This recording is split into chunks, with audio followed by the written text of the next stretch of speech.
Hello again. Well, time for the first impressions video, and since, well, my Yokai Watch rant had definitely got some bizarre traction, that despite mixed reception towards it, that my did manage to hit some pretty impressive views, so probably won't be the last time I talk about how to better for worse. And in the meantime, however, that's gonna be starting off my Power Rangers Dino Charge vlogs with first impressions of the season, so gonna be going over the first few episodes of the characters, as well as how the general whole thing's gonna play out on these vlogs. So, as per usual, this is the latest incarnation of Power Rangers. That they're going to be at the 21st incarnation of Nation, and it's now surpassing Gunsmoke's longest running live action show ever made in the US, in this case New Zealand, and since. And so it turns out, the premise essentially is that that intergalactic bounty hunter is taking place. And so these things called the energems, and they were trusting the dinosaurs, but they were lost when they were extinction, and now new generation of heroes has found them. But this sounds a bit silly. I just want you to know that it's on top of my very worn, very retro shirt here. That's when the series first started all in the 90s, kids didn't need help us explain to them, which is kind of noticing the thing about the new Saban era in many respects, but be that as it may,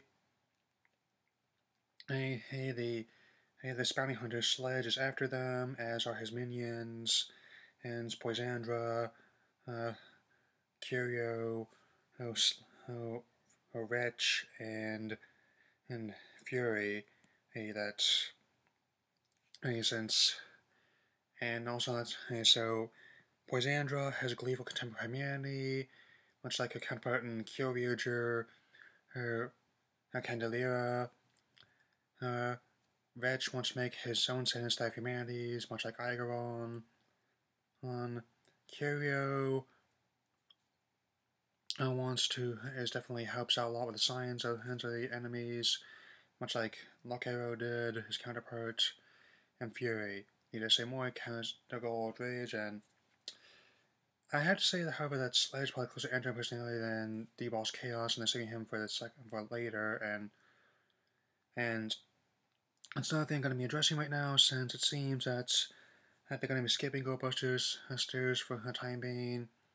They're quote-unquote using elements from it, but apart from the energems, I can't really spot that many so far, and apparently it's because Go-Busters didn't perform the way they expected in Japan, so Toei and band like Invincible to adapt Kyoryuger instead. Small ingredients saying that the kids would be more into dinosaurs and espionage.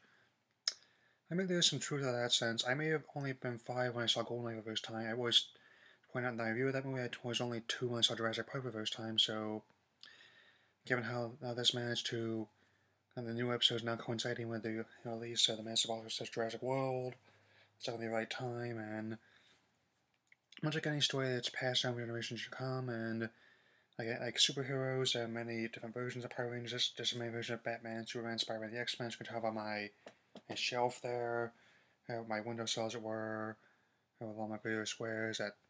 So I can just place it up, by the way. The Rangers, this is the first team not to have a yellow Ranger. Sentai's one of the ones, and the Rangers do have yellow accents in their costumes. Is, however, the first team have an African-American Pink Ranger in Shelby, and she seems to be a very nice girl, and she's very attractive, as it were, given how she's more heavily captures Amy's tomboyishness on Kyoryuger, and big difference of Blue Ranger Coda, who is not unlike No-san, who tells uncle jokes, is like a caveman that bound frozen no time to adjust modern civilization.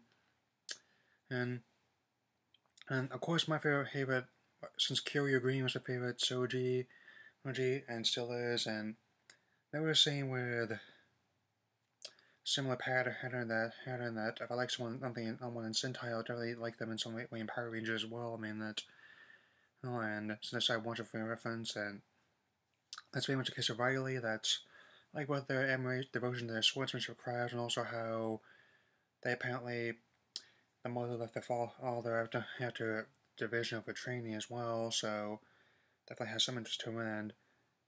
And in both cases, the Red Ranger's going on really fast. That I'm liking Tyler everybody's much like King.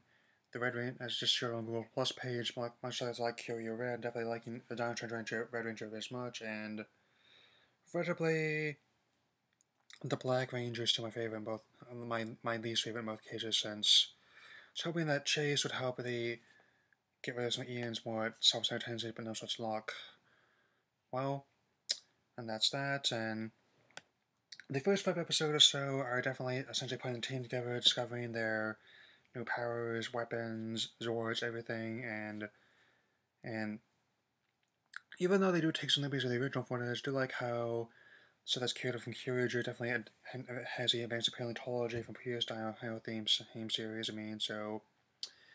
And so even though they do have their admitted flaws, overall I found how the Yozumani are to be at least worth watching in some way. And that's since given how this whole thing, and that definitely has how they blended those Sentai social tales as well as the MMPR level camp, trying to capture synergy, and that definitely some nostalgia of how a business model as well. And overall, I think it's going to be a successful season. So, for those who have seen the first 2 episodes, please let me know what you think of them. And but for this video, for the sake of arguments, just talk about the first 5 episodes or so and tell me what you thought of them, since I'm going to be addressing the other episodes in their respective vlogs, that sometimes I'll double up, other times I'll get their own episode, but I also forgive this tent, given why I'm trying to use how light this place is, my new recording area. So anyway, that's all I have to say for now. Leave comments on the box below on my Google Plus page, and I'll see you later. May the power protect you.